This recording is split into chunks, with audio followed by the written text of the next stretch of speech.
Greetings, heroes and Force users. Welcome back to Inside the Tauntaun, a podcast in the multiverse of fandom. As always, I'm Dino Nicandros, and I'm joined by only one of my good friends today, Daniel Dawson. Hello there. Alyssa Simmons is on assignment. So, I'll be intentionally vague. What happened to Alyssa? No, adult scheduling got in the way, and she'll be with us next time. Today, though, we are jumping back into a galaxy far, far away for Andor Season 2. And if you're listening to this and you don't understand how the season's broken up, then you probably haven't watched yet, and why are you here? But we're glad you're here anyway. But the season is being broken down into 4 3-episode arcs. So you're basically getting 4 movies, 4 mini-movies, all separated by a year.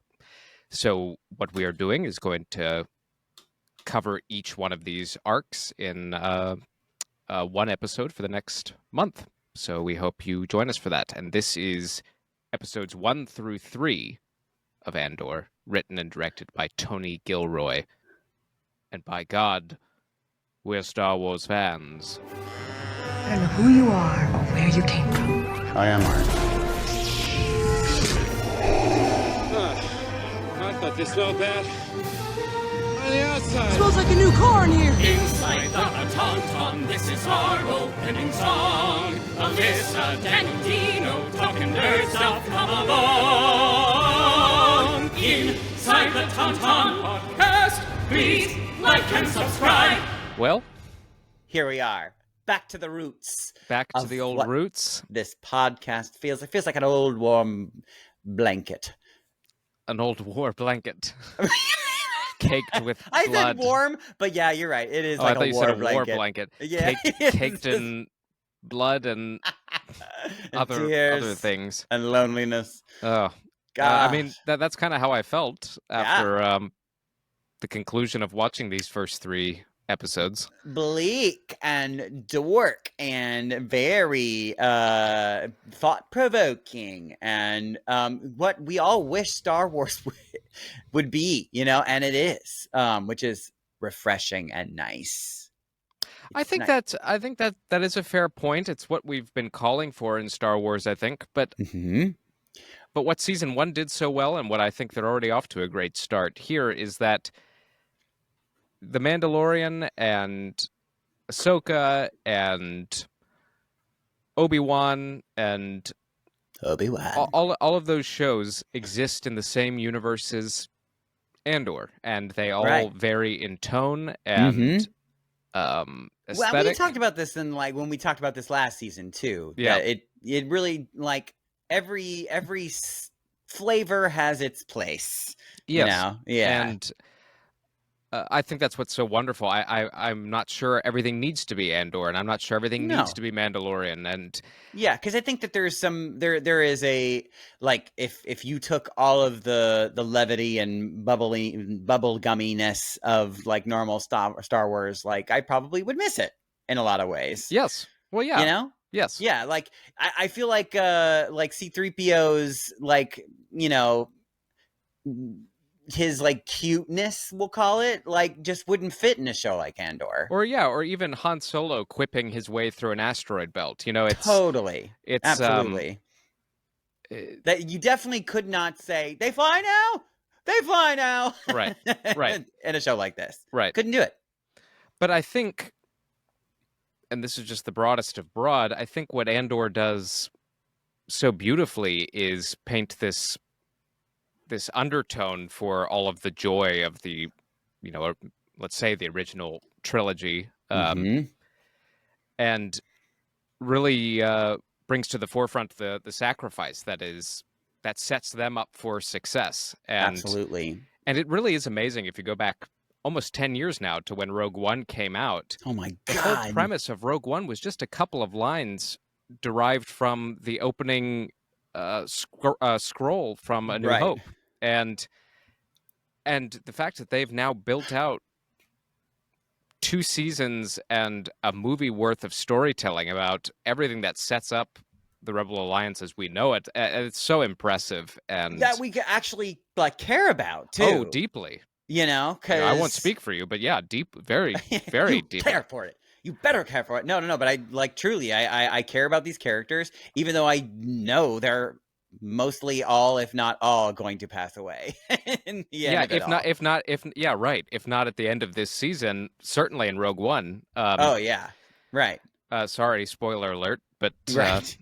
I mean, but- it would be kind of a twist, I guess, if like somehow, you know, like some of the big characters get by and we just don't see them in the movies. Like they're just off doing their own thing. And yeah, and that's actually been a complaint of some people that they're concerned that we're going to have too many characters that conveniently just were never disappear all on, of a we're never sudden. on screen or we're never alluded to, and I do think in this case we're going to lose most everybody. Yeah, at least some we of the know big guys. we know obviously Mon Mothma is safe, Mhm.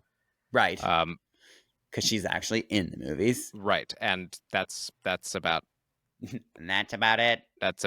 it as of now. I mean, there think. might be a few in the cartoons too that, if I'm not mistaken, certainly that- some minor characters that actually make minor appearances in these first 3 episodes. But yeah. As a but matter of beyond fact. Mon, once you get through Rogue One and A New Hope, all of these people either are we don't know or they're dead.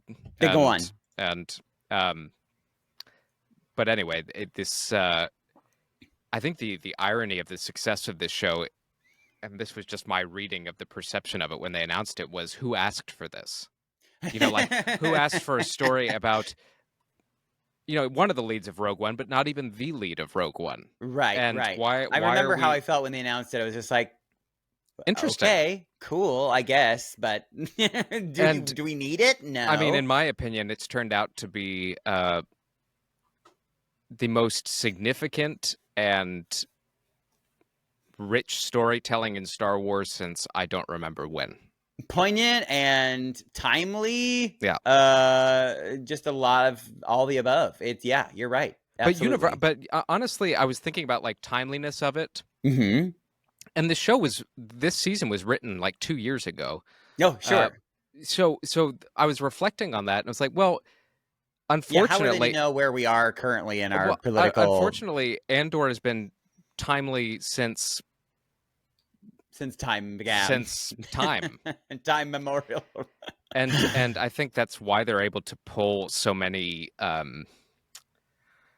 I don't know, make the aesthetic choices that they make. No, absolutely. History repeats We'll itself. talk It's about like the poetry. Empire It and all rhymes. that. But anyway, I mean, I feel like that our generals are that Generally, we like it. what you set a new bar for what you can do with Star Wars, and Well, yeah, my God, and just in reviews alone, if we want to start there, I mean, this is now, if I'm not mistaken, the highest rated Star Wars thing ever. period. Yeah, I'm pretty Yep. sure it's Ever. now sitting at a cool 99% on Rotten Tomatoes for this season, which is absolutely bonkers. Which I mean, we always have to clarify when we talk about Rotten Tomatoes. It's not. It's an aggregator, so true. so It's- they vary in their levels of positivity. But anything remotely positive, you're given a fresh tomato. So Yes, I'm glad that you clarify that because it doesn't mean that it this is got better than literally Empire an A+ Strikes Back. Yeah, by or- everybody. Yeah, It just means that generally, everybody has at least fairly positive view of the show. you're gonna have a hard time dinging this show for very much. Right. I mean, I know that like the people, that are, old fans of the show or of Star Wars, the genre, like complained about the pace of the show. Yes. But like, I mean, that's part of what makes it good, in my opinion, because it takes the time to.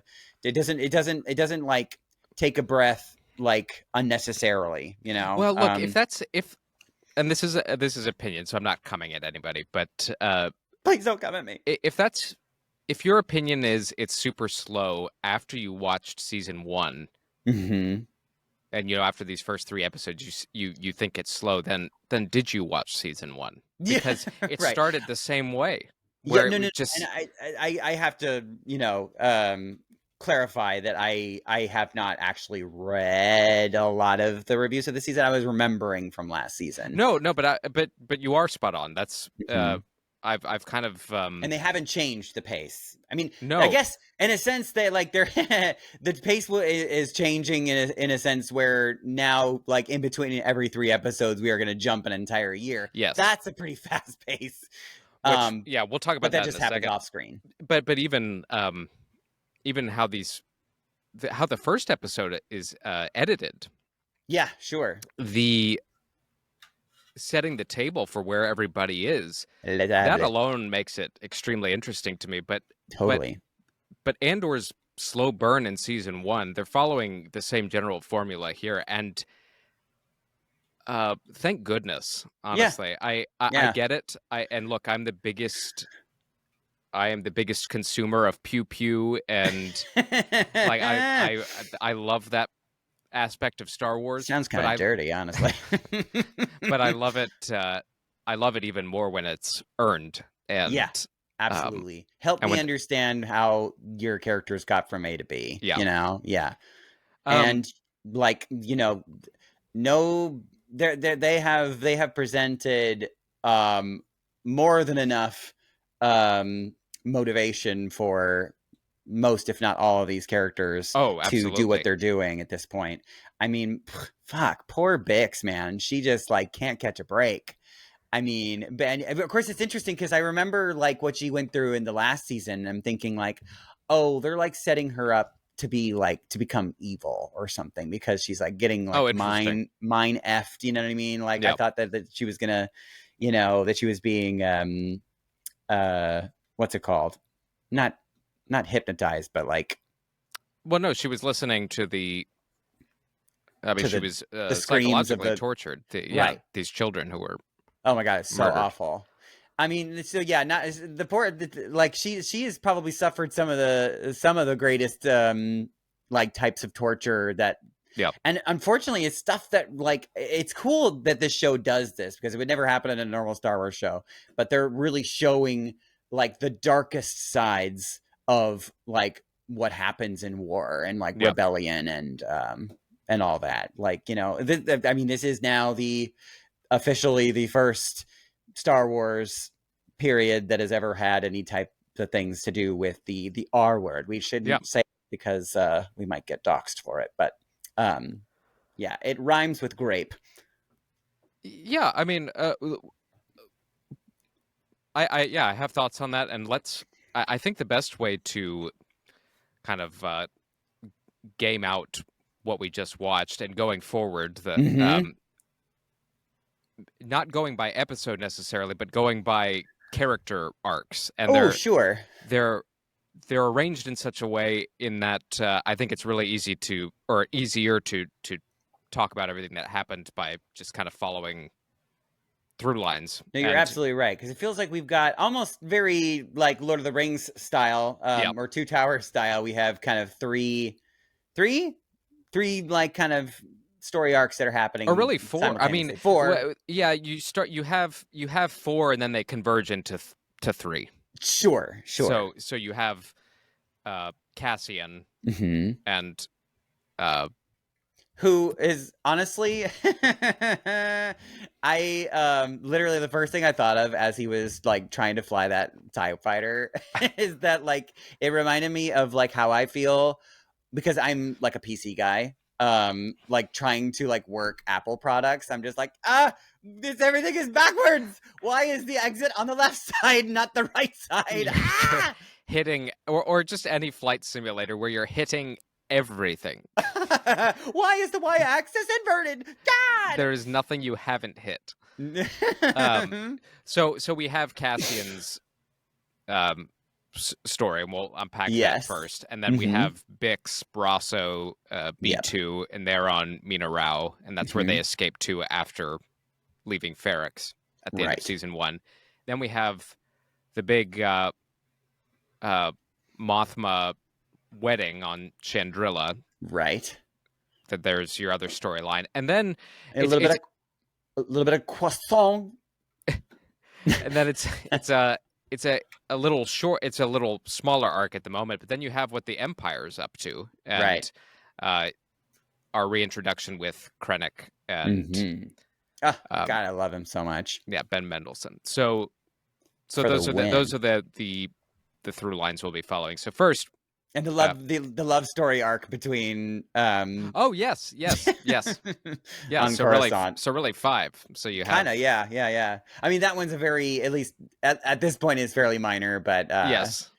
I can't wait to talk about that with you because I'm very curious what you think. Like, where do you think that's headed, and why Deidre and Cyril, man.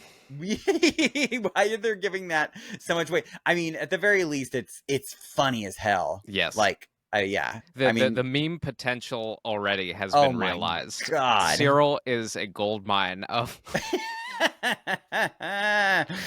Okay, well, so to do this orderly, let's start with Cassian. Okay, super. I mean, the title of the show, for goodness sakes. Andor. So we pick up. Andor what? What? Oh, God.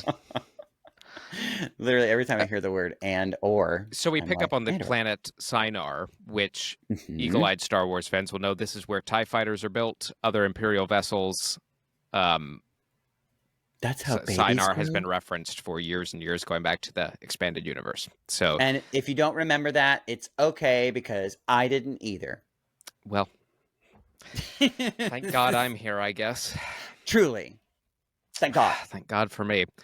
Thank God for you, the wind beneath my... So Cassian is mid-mission stealing a prototype of what looks like a TIE interceptor. It's a very cool looking ship. These new TIE fighters. I want to have that. That we first saw in Return of the Jedi, I believe.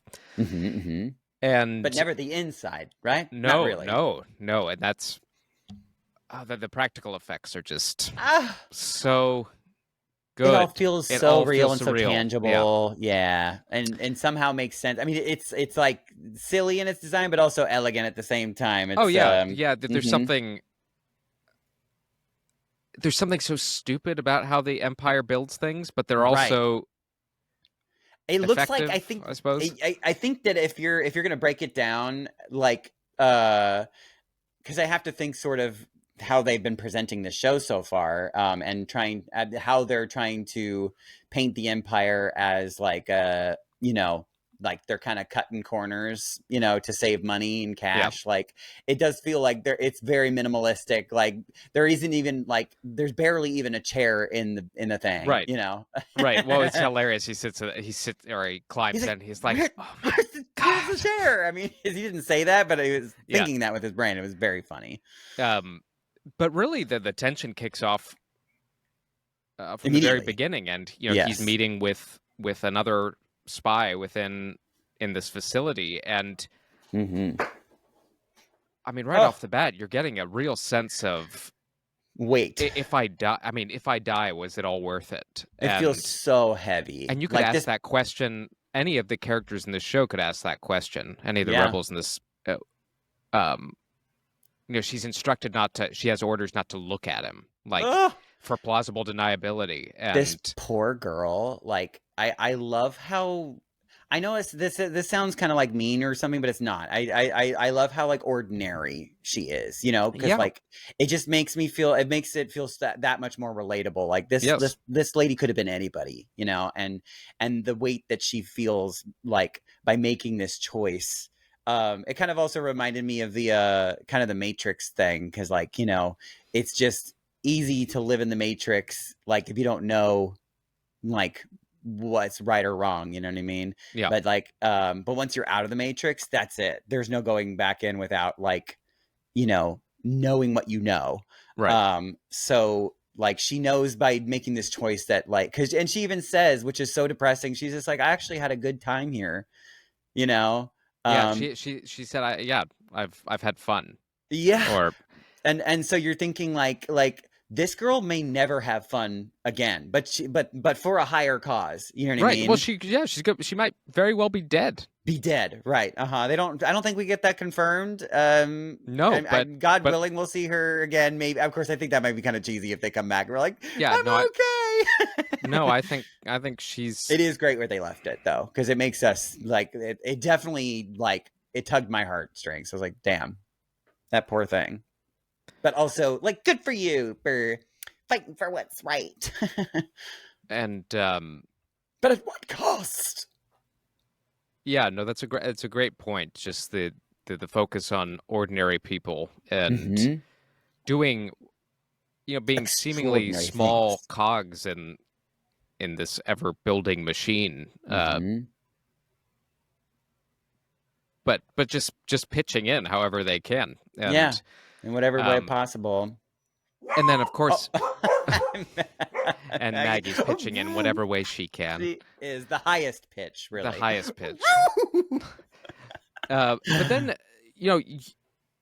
I think the first episode was like the perfect encapsulation of why Andor works so well, is because you start with this really beautifully crafted scene, and then you get the rip-roaring Star Wars absurdity and fun of Cassian trying to pilot this thing and turning on every weapon and not knowing how to activate them. It is kind of fun though, because they were kind of giving us a what is this ship capable of? We literally got to see pretty much every single accessory that it had, just because he was trying to figure out every button. And then you get a comical look at the Empire's the foot soldiers' terrible aim yet again. Oh my god! You have the stormtrooper with the rocket in the hangar.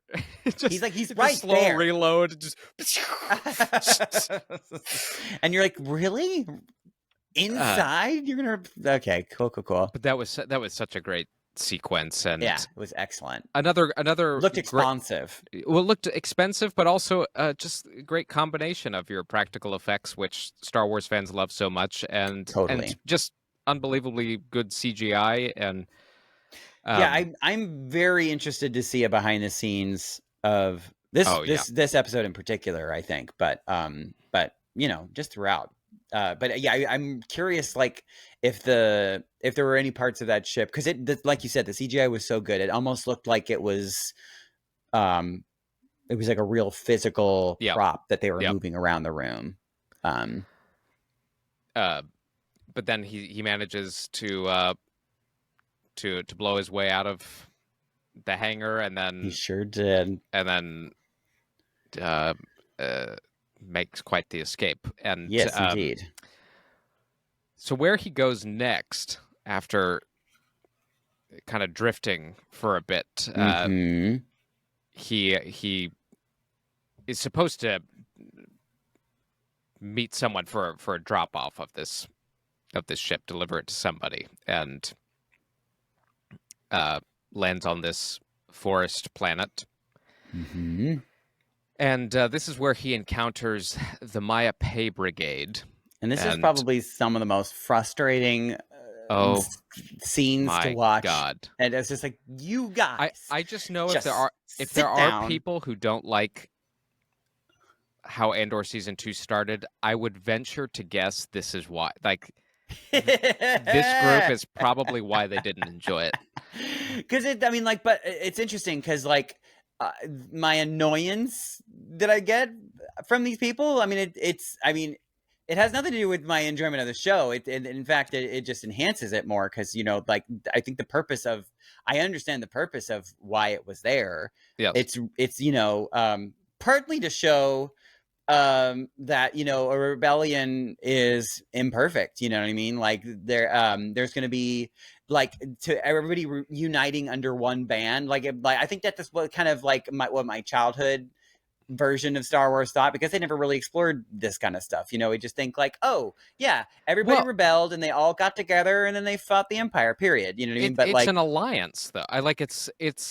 And an alliance, alliance, as you just said, is imperfect. And totally. And the you fact have people all fighting towards a common goal, but they want to do it in their own ways. Or what a lack of concrete leadership looks like, and that's what this whole arc demonstrates. I mean, absolutely. From the moment they surround Cassian and they're arguing with each other about how to hold him hostage. Why did you tell him how many of us there are? And just screaming at each other. I saw an interesting TikTok actually about their thoughts on this particular scene in general, and like how and I love that it like has, that this show kind of has thought-provoking themes in this way. That it pokes at like political infighting, you know what I mean? Like fighting absolutely. Against yourselves. Well, it just works in favor of the other side. Well, in American politics, we have this fascination with political purity tests, and it really doesn't matter which side of the aisle you're on.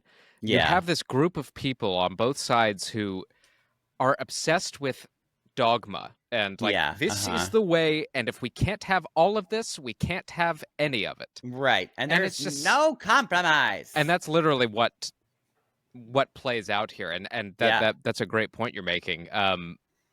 They it comes to blows, and they start shooting at each other, and then they go into their little camps. And then they find out, well, we can't really survive. He's got the food, and they don't know how to hunt. They don't know how to defend themselves. The other group spends hours trying to turn a TIE fighter in the direction of the ship they're hiding in. And I was losing my mind. It's like, just fucking talk to each other. And what's even more frustrating, and I mean, I don't want to jump ahead too far, but like the button on it all is the fact that they're so effing close. Well, granted, we don't know if those are the exact temples from Return of the Jedi, but I mean, I think they're from A New Hope. I mean, they are. Yeah. I think so they very much are. Yavin. Yes. And they're literally like not a stone's throw, but they're so close to where those temples are. And I think at this time there should already be rebels like there. Well, actually, I don't think so. Oh, really? Because we need to go back to the timeline. So this is kind of the birth of that. So we're 4 years out from A New Hope. Right. For BBY. And as you mentioned, each one of these 3-episode arcs is going to take place a year after one another. So also, in case you don't know, we're getting the 4-year lead before the Battle of Yavin. Yes. So we're getting the 4-year lead up. I believe this is the birth of the rebels stay on Yavin, and which is cool. Whether it's Cassian who tells them I found a place, although I kind of think Luthen already knows about it because he was instructed to drop the ship here.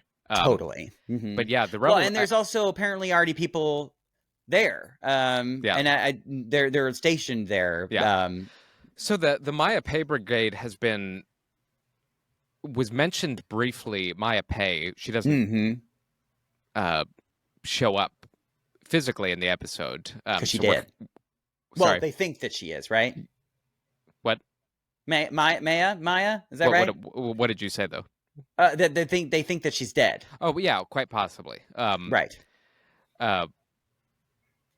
But yeah, we haven't seen them, and but they are referenced briefly in season 1. They have actually the Maya Pei comes from Legends. Is that right? From the expanded universe, she worked with Bail Organa during the Clone Wars, and oh my God, and joined Alderaan Resistance movement. She goes way back, but she has a reputation of being kind of a hardliner, kind of like Saw Gerrera. So keep that in your back pocket. They worked. Saw Gerrera and them worked together at some point too, or no? They never really had. I don't remember. I don't either. But I do feel like we've heard Saw Gerrera mention them. I think. I could be wrong. It could very well be the case. I'm blanking on that detail, but I remembered in season 1 that Deidre talks about Saw Gerrera and Maya Pei. Maya Pei. But yeah, so this was an incredibly frustrating turn of events. But what we're starting to see though is Cassian, Luthen was begging or kind of egging Cassian on in season 1 to become a leader and right and not not just a gun for hire, and here he is in the monologue to end all monologues. It was such a good right. Oh God. But he he's he sees the natural talent in Cassian, and he needs to let go of this lone wolf. He's such a beautiful singer. Mentality, yes. But Cassian, we start to see him developing those skills. We saw it in season 1 certainly, but here, just basic skills. It's like you might want to collect some of that water, Right? You know, that rainwater. You might want to. So you guys are gonna get pretty thirsty if you don't. But then he takes advantage of the chaos and the forest beasts that start devouring these guys, and he manages to escape by the skin of his teeth. Not without having to, shed some blood. I mean, kill the guy like on his way out. Also important, and I think most importantly in this arc, is we learned that rock paper scissors is what did they call it? Their version of rock paper, I think, was called fives. The fives. Yeah, that was such a. I was so angry. Yeah. Andor is not without its levity, which thank God, because it would be pretty bleak without it. Just moronic. So silly. And again, to reiterate, I love that this is taking place on the same planet that then becomes the launch point for the attack against whole the Death rebellion. Star, and like it's it is. And they're doing rock paper scissors in the forest. God, I mean, stupider. Oh my God, more stupid things have been done in like the world. It's unfortunately very believable that something like that would happen. Yeah. Mm-hmm. So yes, he manages to get out of there, and he contacts Clea, who is running with Luthen. It's like, I didn't know how to fly it. This is not how it was supposed to go. This wasn't how it was supposed to go. I mean, like, truly, did they ever really describe how it was supposed to go, or they? No, just that they had maybe they had a different blueprint, or they just didn't think that or far that ahead. TIE fighters generally fly the same. Like, how different could it be? And like, we just want. Wait a minute, didn't we? Am I crazy? I'm literally having a flashback from season 1 of Andor, like where they had the exact same problem, where like they got only got as far as like stealing the plane, but they didn't realize that they also had to be able to know how to fly. Right, the heist on Aldhani. Right. Wasn't that a plot point? They said we know how to fly it. We don't know how to get it off the rail it's on. Yeah. And he was like, what were you guys going to do if I wasn't here? Yeah, and they were like, right. Vel was like, we're gonna figure it out. Oh my God. Yeah, it is. I hilarious. just love how unorganized or relatively unorganized and kind of shooting from the hip the rebels are. And it's great. It just makes it more, because the fact that they're imperfect and and ordinary people trying to do extraordinary things, it makes it more accessible. Right. Yeah. So yes, that was an incredibly frustrating arc, and because it's never. I mean, just to touch on that more, like I don't want to say it's never interesting, but it gets old very quickly when you have a character that just like they just already know what to do, and it's really easy for them, and like it's the part of the complaint of the Rey storyline, where she didn't really have to try. Well, I shouldn't say that. That sounds not really silly, but I mean, like, just was so automatically good at most everything. To not really see the struggle that leads up to. I actually never bought that with Rey, but only because Anakin and Luke were very good at. Like, no, certainly. Luke was a very good pilot because his dad was, and then we see Rey learn how to use her abilities no different than how Luke did. I kind of thought all of that was a little silly, but no, I agree in that regard. I mean, I'm not saying that it like hasn't been done before in Star Wars, but it is more interesting when you show a character struggle. Agreed. Yeah. All right, so let's move on to maybe we'll rank this in terms of narrative importance. Let's shift over to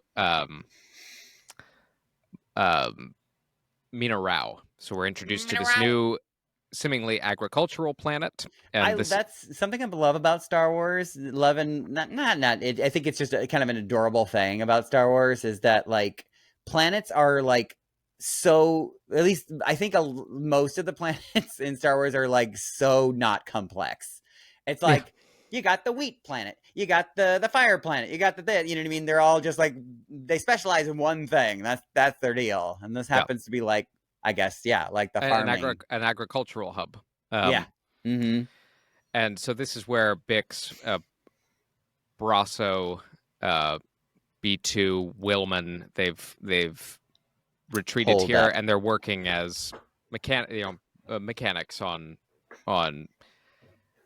farming, farming tech. I wanted to say moisture but they're not moisture evaporators. They're silos and grain silos and all of that. And you mentioned that kind of the psychological horror that Bix has gone through, and she's still very much suffering the ramifications of that. She wakes up from a nightmare of assault and so creepy. Yeah, and I love how psychological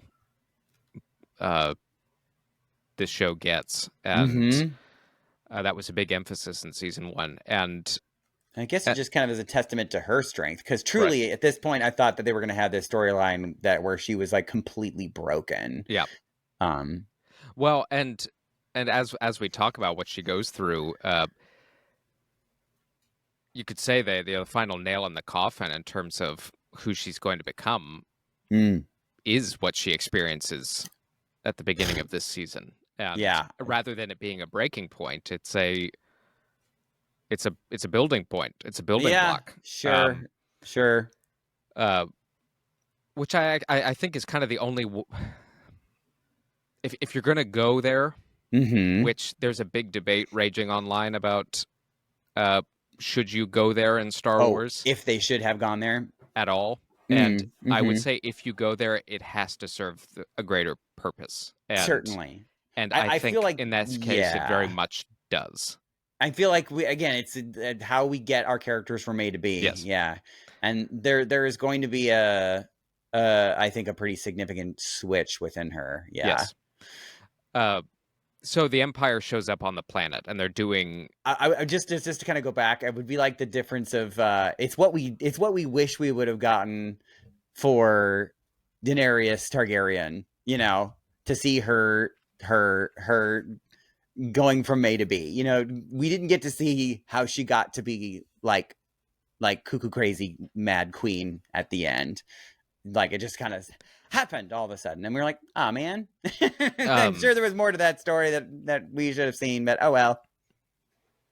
Yeah, and so the Empire shows up on the planet, and it's described that they do this audit of the planet once every I don't know how many years, and it's random, and so they're all very panicked. She gets panicked even by the sight of an Imperial vessel. Like she's now, for good reason, just spooked. And I mean, we have to assume too that a lot of this is it's random, but also I think that it's there to quell any more uprisings like they had on what was it called? Ferrix. Ferrix. And we get a really interesting insight in how the Empire goes about doing it. When they perform these audits, they block all communications. It's like a full blockade to and from the planet. The blockade. And Brasso, God bless him, he kind of acts as the father figure to this little family they have, and so they try and kind of finagle their way around to avoid these inspectors. But then you get what I leaned over to Veronica, we were watching it. It's like, oh, this is the Inglorious Bastards moment of Oh, uh-huh. Of this show when the Imperial officer shows up in his little speeder and Yeah, he's just like, oh, it's good to see you all. La, la, is your la. husband, is your Hmm. husband here? And I mean, Yeah. just Being super friendly. Mm-hmm. I I'm just one of the guys. Yeah, we're the cool Empire guys. I pray for that actor because he does such a wonderful job, and if he is ever recognized, he's not going to be. It's not going to go well for It's not going them. to go well. It was spine tingling Oh, and big yuck. and really demonstrative of what the grunts of the Empire are like, and the power dynamics that exist even at the smallest or at the lowest levels of the hierarchy. And it's so easy to assume that kind of shit would be happening. Oh, you know? yeah. And there is historical context in real world, war times that this does or did happen. Well, and make no mistake, it's all in the eye of the beholder. So you kind of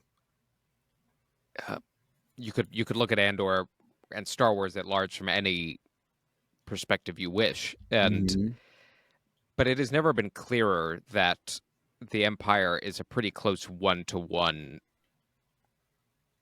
comparison with the Nazis. We've talked about that a lot. This isn't a profound thought I'm sharing. It's just I think it is as explicit as it has ever been. Definitely. And it's scenes like this where this officer is relatively insignificant, but this is his little kingdom, and he has power over his immediate subordinates, all about and power, all of these people, and he relishes it, and that's kind of a theme of Andor in general that we see from a lot of the Imperials, is that they relish their little kingdoms. Like they are, no matter how little power it actually is. They all had overbearing moms. Yes. Just like bored. Yes. Kirill, what's his name? Cyril, thank you. Yeah. And they're just like, no, I'm going to be the big guy. I have all the power. So they're working out a way to, the Rebel, Bix and company are working out a way to avoid these inspections because they're not legal on the planet. And right. And we get another parallel of current times. So lacking the documentation, they're very worried they're going to, something's going to happen to him. Well, this officer knows already that Bix is not legal, and that's where we get the quid pro quo. Oh, he's like, into, you want to full-blown sexual assault, and as I was just mentioning, I've noted a really heated discourse around the inclusion of sexual assault in Star Wars. Is it like purely in the sense that it's just like so triggering that it shouldn't be like shown at all? I'm not even going to mention the content creator that took issue with it. Oh, okay. Only because he doesn't need to be further amplified, because I find him repulsive. He's very well known in the Star Wars fandom community. Okay. But he took issue that the Empire wouldn't. I believe he said the Empire wouldn't, and by extension, Darth Vader wouldn't condone sexual assault. Okay. I mean, like, you're probably right. I'm like, in a sense that like the Empire probably like has rules. You know what I mean? But that's the thing. It's like, well, number one, they're not pirates. They're not. They're like, go out and just do whatever you want. They're. I'm sure they all have like a moral code or compass or whatever. But number one, I don't think it's not going to stop people from not going with that, though. Number one, I don't think that nuance is necessary. No. And two, why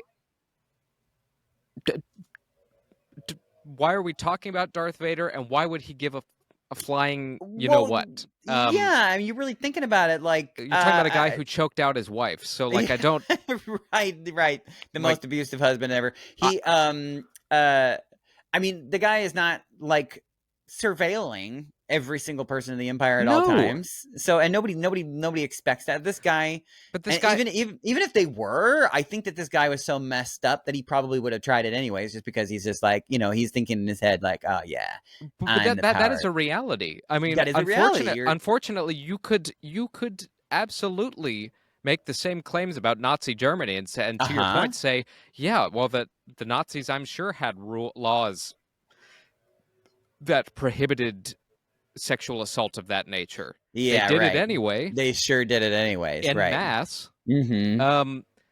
And even if Hitler himself, said, no, don't do that. Said, don't sexually assault people. Yeah.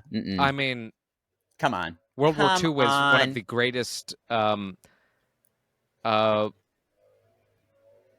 events in the history of warfare that included the weaponization of sexual assault. Right. Anyway, no, but the point I'm bringing that I'm making here is this particular creator started this kind of firestorm of dialogue because he said it has no place in being depicted in Star Wars. It makes people really uncomfortable and it's too dark. Now that's certainly your opinion, and that's fine, and it is uncomfortable. But I will say that I actually like the only thing I am surprised about, and maybe I missed it, but I guess because a lot of these things nowadays, like things that are as sensitive as grape, is the inclusion of a disclaimer at the beginning of the show, being something like that. But what I found disingenuous about this entire conversation was that this very creator has argued in the past that Lucasfilm and Disney's Star Wars had not ever gone dark enough, and it's like, talked about wanting to see the darker aspects of Order 66, which, by the way, was the murder of children. P.S. I apologize, but there is a gardener right outside my window right now. So that falls flat. Like, you are getting...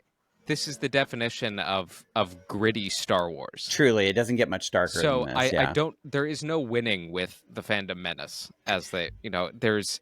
God, it was gruesome, though, too, because, like, I even just, like...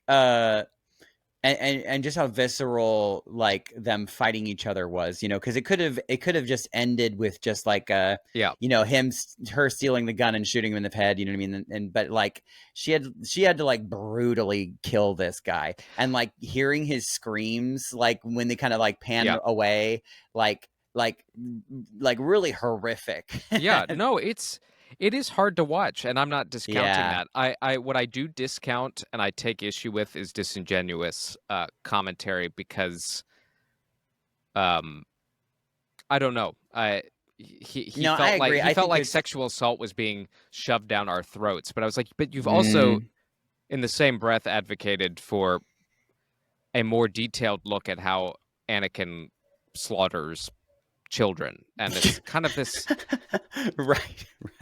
And also I also think it's important to note that we saw an attempted sexual assault, and we didn't literally watch someone get wait remind me again. I see what you mean. Yes, right. Yes, it was going to happen. It was incredibly uncomfortable, but it's not like we were actually forced to watch someone get it.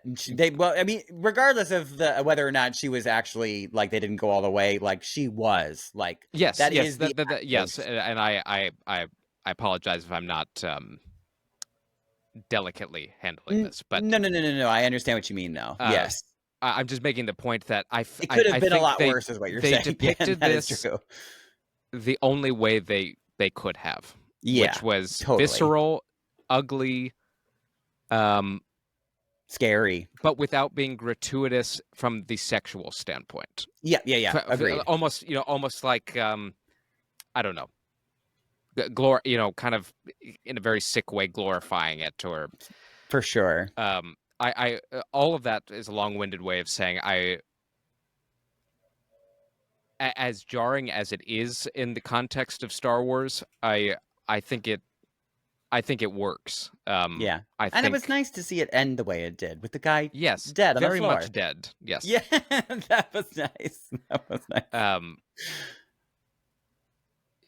I appreciated how Tony Gilroy approached what is a very difficult situation and very difficult imagery. And yeah, and if we're starting off this way, I am so nervous for the rest of the it's show. gonna be bad.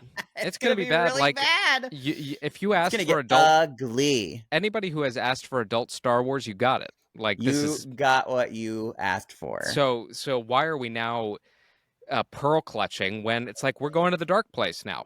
And no, If I'm so thrilled because it really does bring such flavor to the old movies now. You know, you can't like if you watch this show, you can't forget about these images. You know what I mean? Like when you think about like truly when you see somebody this will live with you now, you know. well, and I also again I think all opinions from across the Star Wars fandom are welcome. I'm not I don't mean to shut down All are welcome. people's genuine feelings about things, but again going back to the nuance with the Empire, I think it's interesting to discuss. And as I've always said on this podcast, I find the Empire a lot more interesting when you see varying aspects of their, you know, No, their we always know attitudes that you've and- been an Empire sympathizer. We know that. Yes. Yes.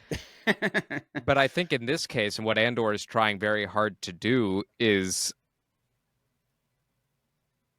ultimately those nuances just don't, they're not important enough to dive into. Yeah. The Empire is, as an organization, is evil. Right. They're interesting because they think they are the heroes of their own story. But Yes. Right. that's why we continue to Break it down. enjoy watching the characterizations. But I can't sit here and in good faith and say, "Oh, well, you know, they're planning a planet-wide massacre, but they wouldn't allow sexual assault." Like that's just that nuance. It's irrelevant. No, It's- right. It's Agreed. It's borderline stupid. Agreed. Like it's what are we talking about? You're telling me they would be so concerned about the treatment of women Totally. when they're having coffee and talking about strip mining and perhaps destroying a planet. Like right. Like willy-nilly ridiculous. without empathy at all. Like I just cannot understand. Like the media literacy is at an all-time low. Like all the wrong takeaways. yeah. Anyway, Honestly. I think honestly, at the end of the day, I mean, no judgment to whoever this person was, but it sounds like clickbait to me. I'm not even sure that they believe what they believe. well, it's grifting at this point. Considering past statements about why isn't Star Wars for adults, and then he's now making the argument. I don't want that. And then was screaming this week, Star Wars is for kids. I'm like,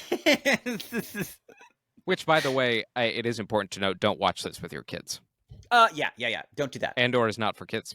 It is absolutely mature audiences only. I mean, because I was incredibly uncomfortable, and which we were supposed to be. But and honestly, like I don't think my nephews or niece would like the show anyway. Even if you did allow it to them, I think they'd be kind of like, eh. You know, it's not made for them. Yeah. Period. So Cassian gets here when the shit is hitting the fan, and Brasso and company they've been betrayed, and betrayed. And Brasso doing what he's done since his time on Ferrix, covering for Cassian. Yeah, he covers for the guy who betrays them. I know. Who'd been hiding them and then turned them in. He covers for them, or covers for him, and what a guy. And then dies actual for it. hero. I mean, well, really, at the end of the day, love is what ruined their situation, you Yeah. know, Yeah. because his penis got in the way. Well, That Willman. Yeah. stupid child Willman. Yeah. just decided to take Left his matters in speeder his out own front. hands. Ugh. Ugh, what a fool. God.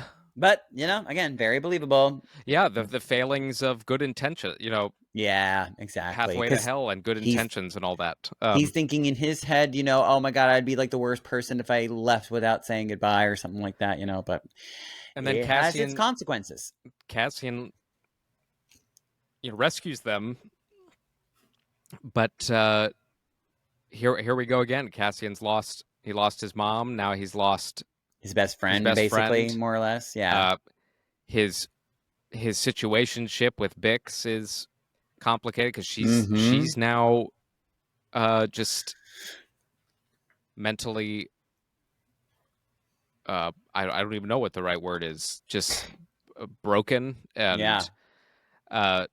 and We're then going he to has get another year jump. they now, have to leave in too. such a hurry, and then they leave B2 behind. Oh, so sad. That's poor- the biggest tragedy oh of the my entire God. show. It's awful. I know. Um I can't imagine that this is the end, but it kind of felt like it was. No. There has to be a right. Well, I don't Tony know. Gilroy is the kind of sick bastard who is. Yeah, we will he's never like, see B again. no, this is the kindest ending they could have given to Yeah. that droid, I think. I hope he lives a long, happy It was like life. putting him out to pasture, you know. It was like, you know, the end of oh God, what's that movie called where they shoot the Old Yeller? Take him out back and unplug him. So yeah, a year is going to go by, and that's how we left. I mean, it's just yeah, whoa, big whoa, awful. Yeah, we saw again just a great way of showing how the characters are getting from A to B, and it's all about how I mean, I think really it's really to see Andor specifically how he got from being like, I don't care, this doesn't affect me, I'm not like, to being like the guy, to being like, I am the resistance, I am like, you know what I mean? Yeah. Right. Mm-hmm. So let's shift gears. Yes.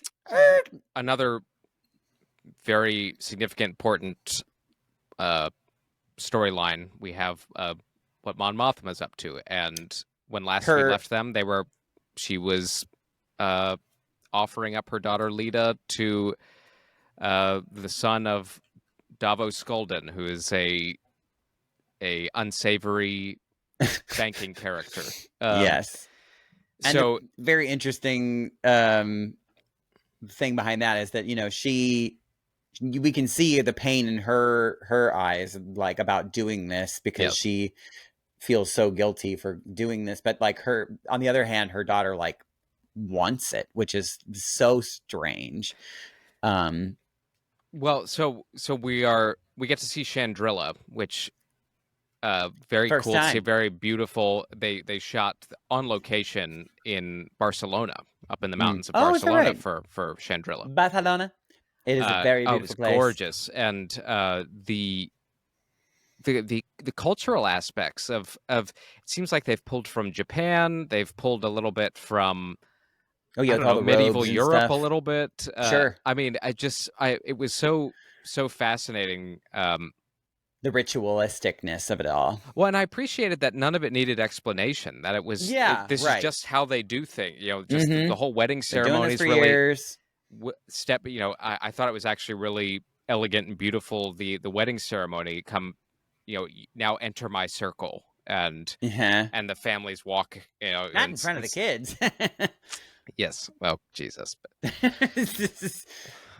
But this arc starts off with one of the most impressive shots in Andor thus far, and you get about a 2-minute single shot of Mon walking through the estate and greeting all of the guests, and then spotting Luthen, and then Luthen has his interplay with Clea, and I was gobsmacked. Like, that was cool. That is such a complicated choreography for. It was such a nice Shelling. way to flex Mon Mothma, the actress, is Genevieve O'Reilly. Yeah. yes, to see her flex her acting muscles Emmy, too, just going Emmy, back and forth Emmy. between being this like super like, oh, it's great to see you, to being like, oh my god, I'm the most stressed out I've ever And why? been. Yeah. Why is Luthen here? Like, what is going on? Yeah, the fear in her eyes, very very cool. Genevieve O'Reilly.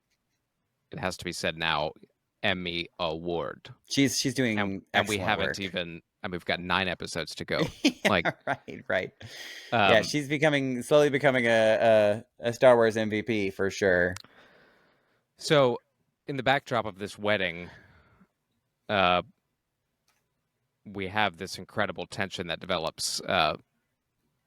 Mon has seemingly had her finances covered. As I mentioned before, the whole necessity for this wedding was that she was going to go into business with Davo, who was going to help her cover her tracks, because she's been trying to pull out money to help fund the rebellion, and Right, and they the didn't Empire want was starting to take notice that like, where's all this money that money going? is disappearing. It's a little too obvious, but dang, she rich. Yeah, no, they're rich. Yeah. One of the most interesting aspects, I think, of everything that happens on Chandrila is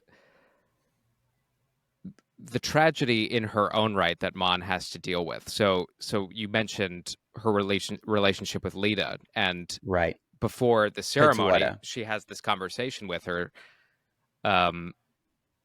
This is on the heels of Lita being so upset that he doesn't even want to hold her hand. Like, it's just, it's going to be a loveless marriage. That's what.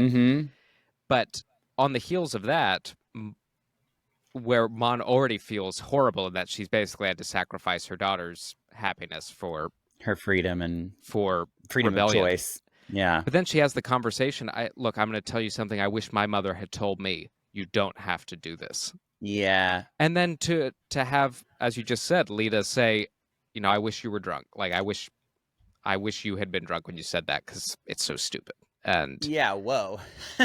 and then Mon kind of taking on this resolute face of like, all right, my relationship with you is done. Yeah, she completely shuts off. Like, and then this starts a pattern. So we see Tay Kolma, her friend from Chandrila from the first season, who is also kind of helping her out. Right. And her husband Perrin kind of thinks, even alludes to your lover Tay Kolma. Right. And I think Mon in the back of her head's like, yeah, I wish. Yeah. Like, but yeah. But hubba. But talk about another sacrifice. Tay Kolma cracks under the pressure of contributing to the rebellion. His investments have gone dry. He finds himself in a really tough spot, and then he ends up ostensibly blackmailing Mon. And right. She says that he's like, I'm not getting appreciated enough, more or less. Yeah.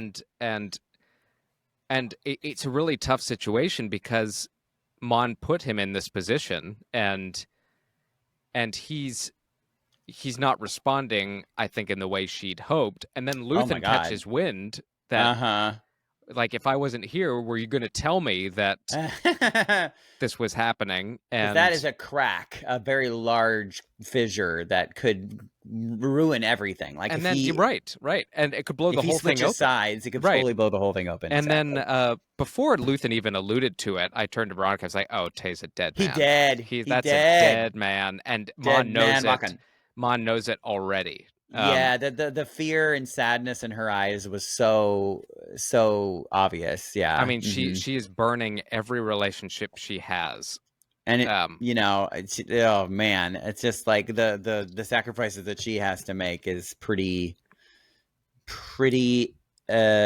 What's the word I'm looking for? I don't know. I mean, I think she's making the biggest ones. The biggest ones, absolute for her. I think the biggest ones that somehow still go unappreciated. And I mean, other than sacrificing her life, she pretty much is sacrificing everything else. So the whole wedding sequence, with the dance and The giant like Star Wars rave. this giant Star Wars rave, which, funny enough, the music they were playing was a remix of the song is called Neamos.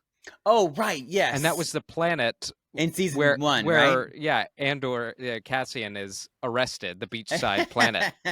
So you have the remix It's like the of the beach, song. the beach like vacation planet, right? Yeah, and they're all vibing, and she's literally she's turned into her mother, dancing away her guilt. I mean, just it was just this.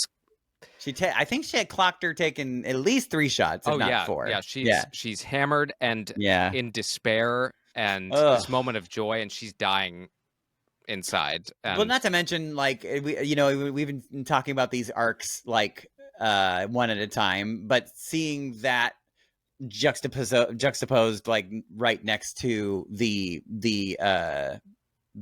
grape portion of the story is like so stark. And then you even get a look into it's a minor detail, but Perrin, her husband, he's given this speech the night before the wedding at the dinner, and you get a look into kind of what he's sacrificed. And which is such an interesting. I love Tony Gilroy for it, because if you had left his characterization as it was in season 1, he's just a douche. Like he's total douche. Like, I don't really care for this guy. Wife doesn't. But and that all might be true. Yeah. But then he's alluding to the time they actually loved each other. And and there was a time, and you can tell he misses it, and for whatever reason, be it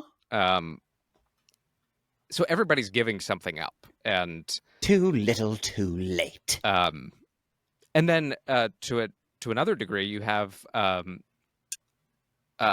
Vel, who she's at the party, and she and Clea kind of have some tense discussions, and but we know she's longing for Cinta, who lesbians, who we don't up until the end, we don't know where Cinta ran off to, because Luthen won't tell her. And just love clouds the mind.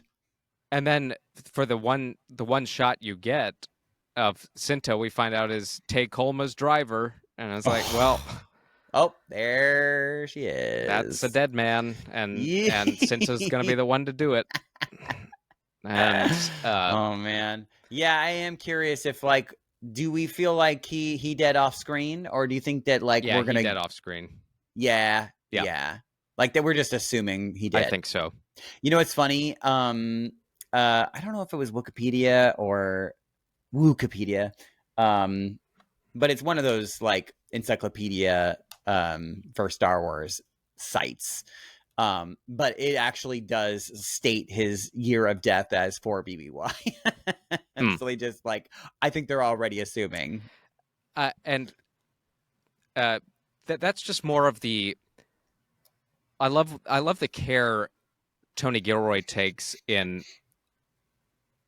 not playing down to his audience. He's like, you're smart enough to know what's going on here. You know, even if I introduce something that's complicated, I promise you'll figure it out. Like, it's right. He doesn't. Not everything is spelled out through exposition, and no, thank God for that. It's feelings. It's absolutely. It's a glance. It's a. Then it makes us go, after the fact, like, ask questions. And granted, I mean, I feel like in that regard, it's pretty obvious. Like, oh yeah, he's gonna die. Totally. But at least you could have easily had another cutscene where Cinta docks the ship wherever they're going and pulls out a blaster. But instead, we get one shot of him. Eject button. But instead, we get one shot of him, looking out over the beauty of Chandrilla, and we know he's dead. Yeah, and Mon's totally. dancing like she already knows. Like, So that being said, it's not just Star Wars rules, just movie rules in general. No body, no death.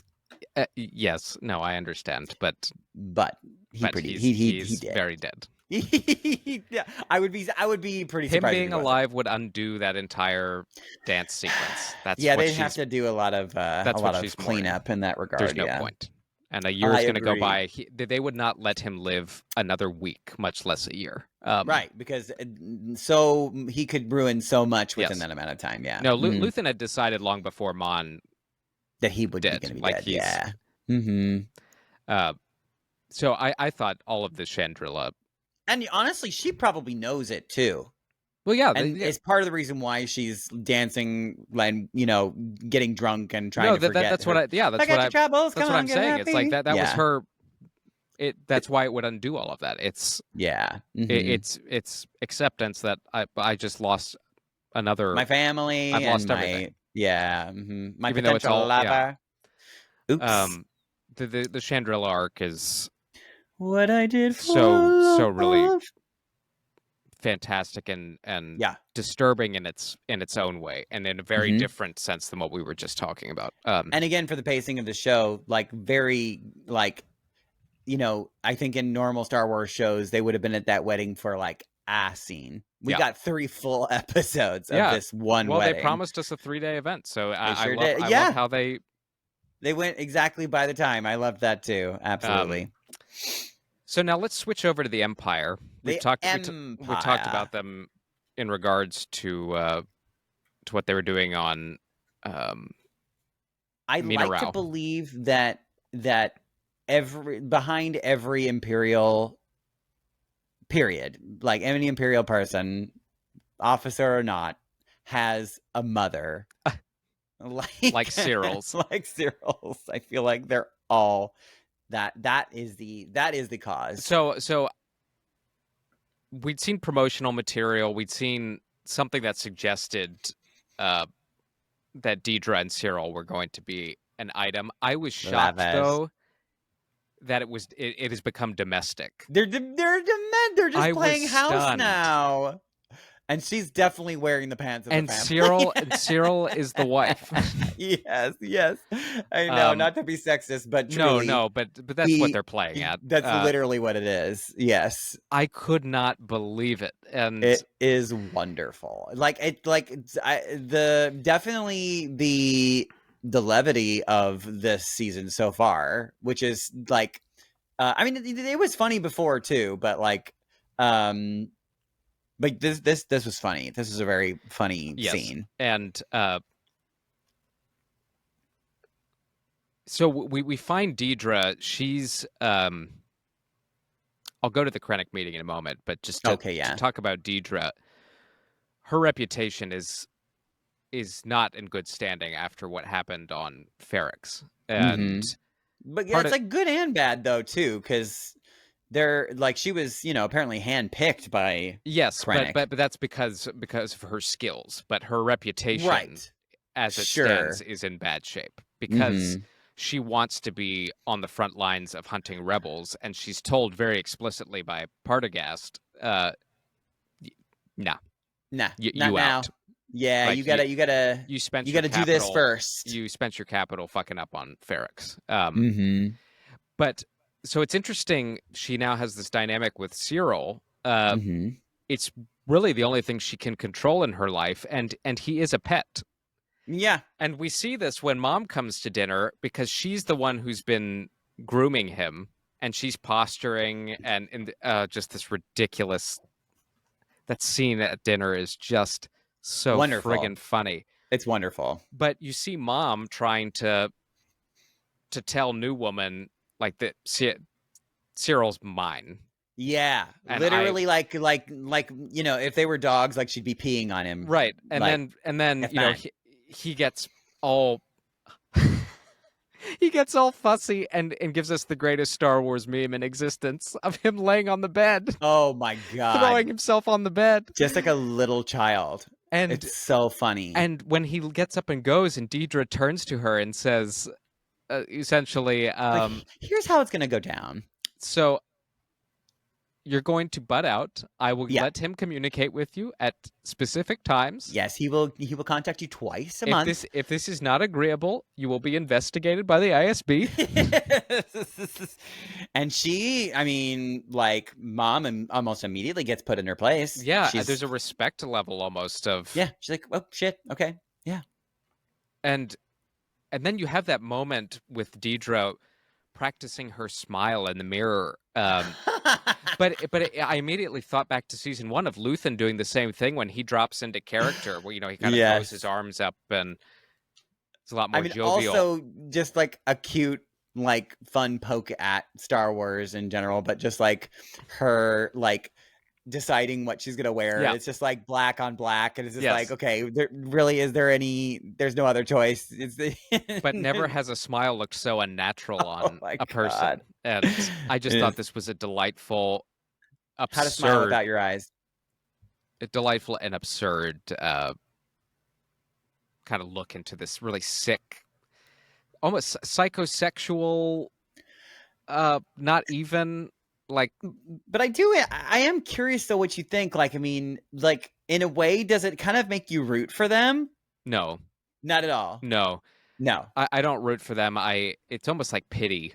It's Pity, maybe that's the right word. Well, so I guess my point being is that like I think Tony Gilroy is like smarter in the sense where he wouldn't just put it there like just for ha-has and memes. Like I'm assuming that there is a deeper of course there is. I don't know behind why that scene exists. Why go to such lengths to make us like care, I guess, about their why they are the way that they are. Yeah, I'm not sure what that end game is, but what I do observe about it now is that because Deidre's reputation is so crappy, this is one of the only things in her life she can control. That she has control over. She's sure, exercising control over her household. And, she's like, let me start here first. And if I can control this. Cyril's now in the position of the head of what was that, Imperial Logistics, or the job he gives the speech that was given to him. Yes, that poor little kid. This like, ridiculous speech of like, and then this dramatic speech of I found that there was 4 containers of stolen fuel, and the rest was history. And the guy's like, wow, you can be great here if you dare. He literally makes the gulp noise. It's so absurd. It is. It truly is. But so to tie Deidre into the larger narrative, so her immediate superior, Partagast at the ISB, he's told her, you're damaged goods, but Director Krennic picked you because you do have skills. Yeah. So sees your potential. So we have this meeting in a place called meeting of the minds. The Malthine Divide is what it's called. We don't know what planet this is. Yeah, it feels new. Although I will say, what were you to say? No. What were you? I was gonna say that the vibe that I got, because it looks like very similar artwork to oh god, I can't remember the name of the planet, but it's one that the Bad Batch went to in the last season. Or was it the last season? No, it might have been the season before that. The one where who's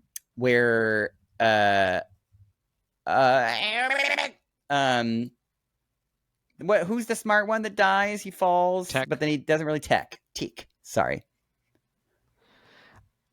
We've never. It was like a mountainous place, and they had like the little. I don't know. I just Wikipedia'd it just to make sure.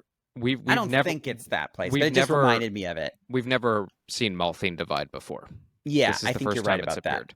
It just felt familiar. I will say though, as we're zooming in on this mountaintop layer, this was and it has since been confirmed, this was explicitly a reference to Hitler's eagle's nest. Oh, believable. His mountaintop fortress at Berchtesgaden. Sure. I actually kind of gasped. I was like, oh. Oh. Yeah. And maybe I've watched one too many World War II documentaries in my time, so maybe it's not. But I was just like, they're not just they're not making hints. They're just like fully. And so this whole scene that's cut up over the first episode of Ben Mendelsohn's Director Krennic, he has assembled this group of officers and a ragtag band. And he said, nobody outside of this room, save for the Emperor himself, is to know what we're talking about here. Yeah, not you're even Harkin. Tarkin and Sorry, Tarkin. Tarkin and oh, Good I'm old blanking on what's his that. tits. Yularen. Remind me again. At this point, Blue Boy is now Thrawn. with He's disappeared. Thrawn. Yeah, he's No, now with the Thrawn whales. has not disappeared yet. No, he has not Not yet. disappeared yet. Because that happens closer to BBY, right? Yes, it's in the next couple of years. Got it. So, but he's pretty high up the food chain too. He is, but he's strictly military. Like he's not intelligence or so. These he wouldn't necessarily be involved. These are like the Gestapo.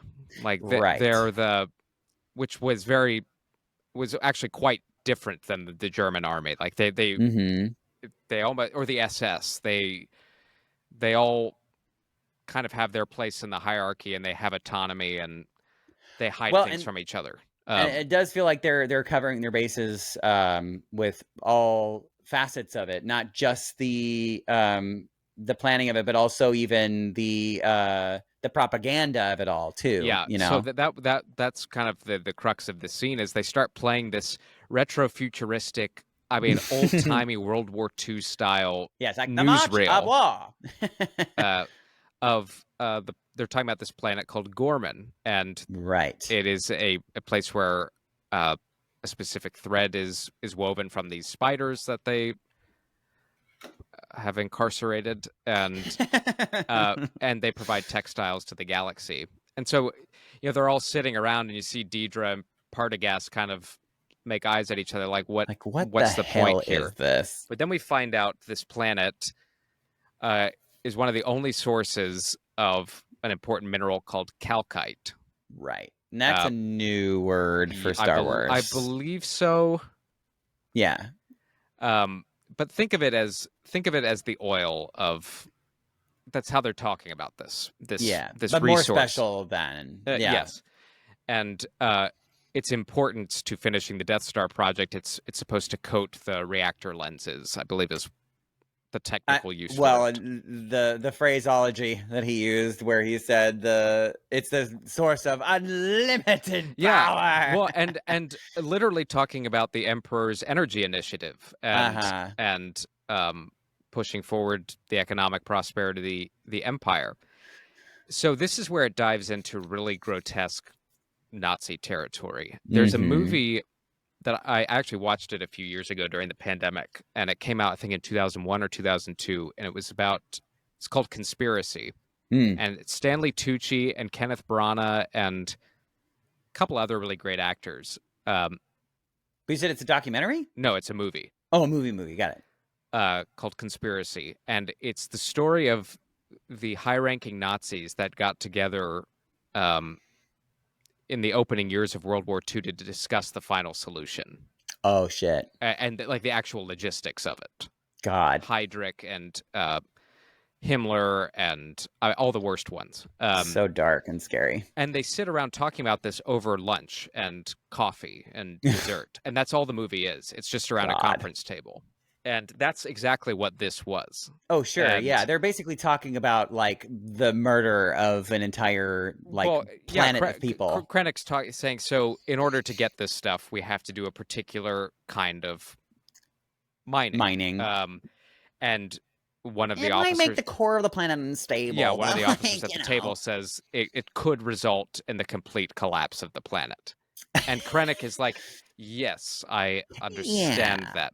So we're going to need to proceed with this plan, but in such a way as there's no resistance. And it's at this point where he kind of walks over to Deidre, and he's taken particular interest in her again because of her skills, and said, you were listening to the presentation. I know you already have thoughts, like. And she talks about the propaganda minister's presentation. She's like, "It only gets you so far. It only gets you so far. You need an insurgency, a radical insurgency." And, right. And Krennic's like, "Well, what do you mean by that?" It's like, well, you need someone you can count on to do the wrong thing. Yeah. So it will justify a crackdown, and you can kind of wash your hands. It was a necessity. Right. Now So they're going to look for some bad Gormans to like basically do a terrorist attack. They're gonna pull a Putin and false flag. Yeah. False flag their way to doing what they need to do. Mm-hmm. Now we've heard about the Gorman massacre in Disney Star Wars lore, and it's specifically been referenced in a couple of published books. Was it Rebels or no? They might have mentioned it, but there's a book that came out, I believe, last year. It was like The Rise and Fall of the Galactic Empire, and it was written as kind of a books. That's so fun. It was written as an in-universe history book, like a character from Star Wars wrote this book around the time of the sequel trilogy, and they talk about the Gorman massacre as being one of, if not the biggest inciting incident that aligns the Rebel Alliance or forms the Rebel Alliance. We need to all get together and rebel. And this is kind of a spoiler. So if you don't, it's not a spoiler for Andor necessarily, but well, it is. It is. But it's not a leak. This information is already out there. It's already out there, sure. It's still cool, like to see like foreshadowing and all that. But this is canon. What I'm about to say. Sure.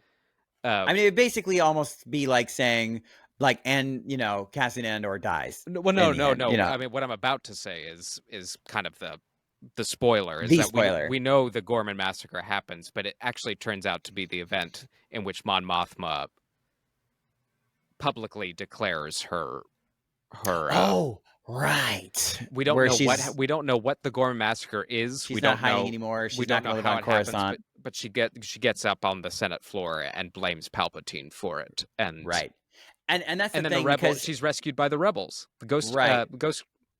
That's right. So I think it's important to mention here, like, we're thinking, oh well, they're the Empire. They could just do whatever they want. That's not entirely true. They still have to kowtow to the Senate to some degree to the Senate ceremonially. Ceremonially, right? They at least are trying to keep up appearances to some degree. So this propaganda part of their plan is highly necessary in order to because they can't just go in and mine a planet, because that would probably do what you said, and that's basically what's going to happen. And think about Rogue One. Even once we get to Rogue One and the battle station has just been completed.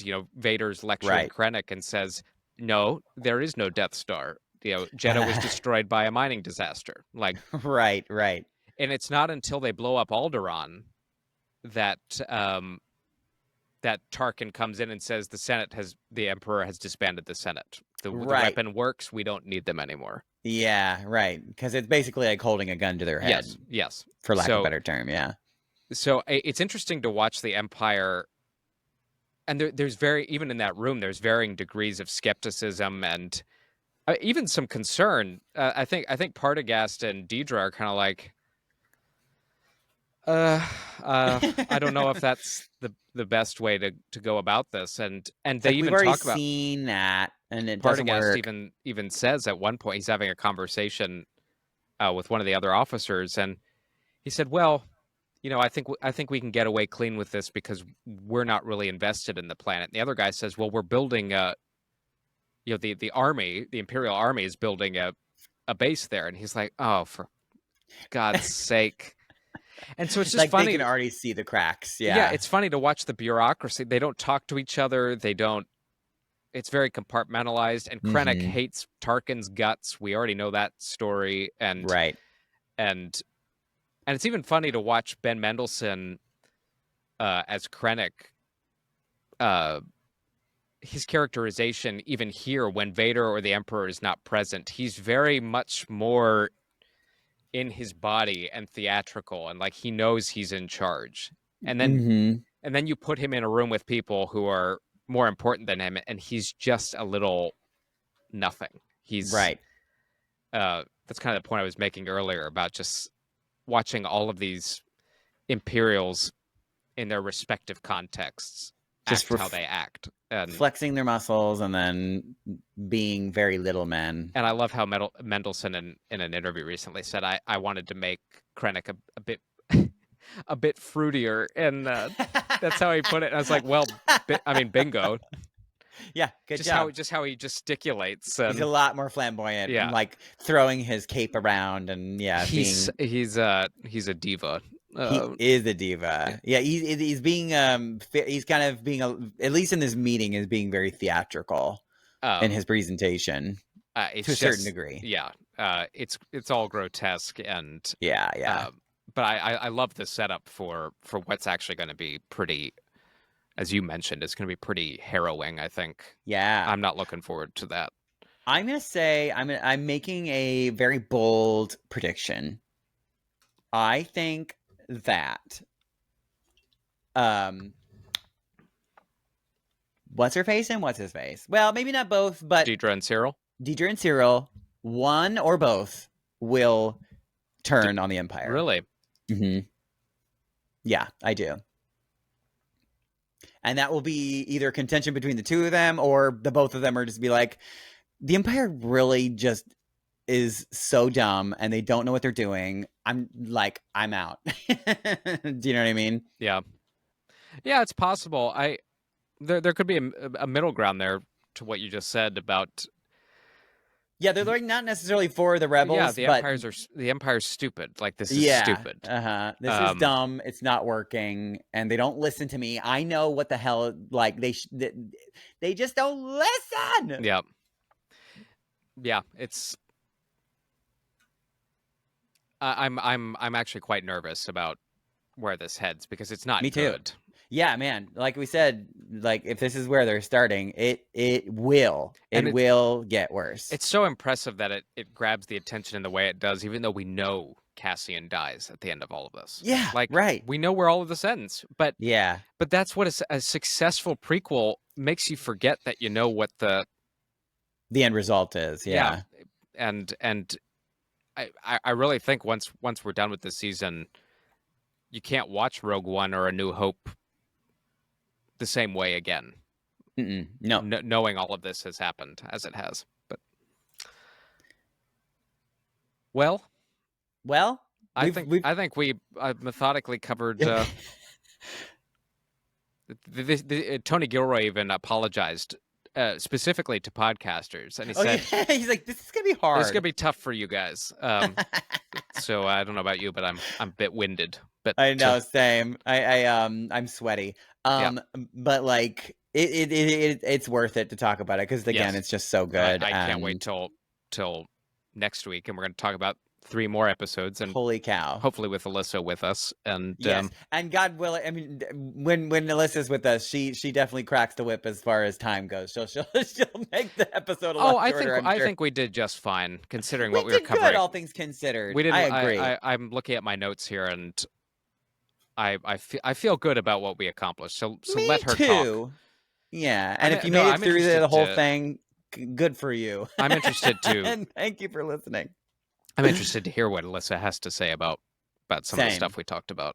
Same, big time. So we'll get her thoughts next time. And we will.